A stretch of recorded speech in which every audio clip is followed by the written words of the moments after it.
Hi, it's me again with Corel Draw Tips and Tricks, and this is another macro by my new friend Eskimo. And I'm going to leave and this is totally free. He does it for the good of the community. I'll leave a link at the bottom of the video for it.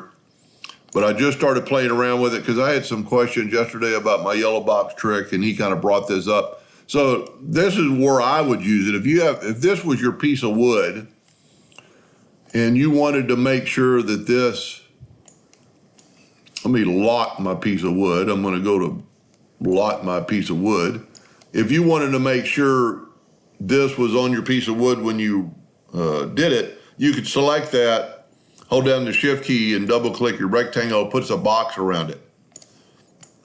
But it's pretty limited to that. That's all you can do, and you could, but with this macro that he's written, there's more to it than that. You could select all four of these items and create a boundary rectangle around it at 1/4 of an inch around, and it's treated all of them as true size objects.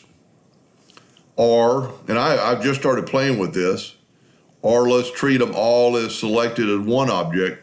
So you could do this and create a boundary around just like you would with your shift tool, but there's no way to set the area. We could set this on 0.01001, which would actually be the true right on top of it, if you wanted to make sure it was going to fit on your piece of wood.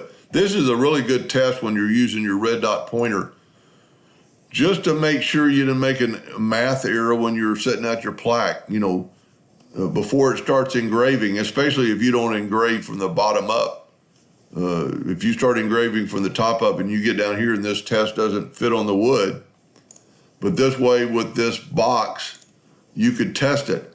Now it's easily done in Corel, but you can't do it in Corel to this extent. And I haven't even started using select the created rectangles, move the rectangles to the back. There's a lot you could do with this, but just give it a try. It's free, and learn a little bit more about macros. And so I thank Mr. Eskimo for providing us with this, and just take a look at it. Hope that helped a little bit, and thank you for watching.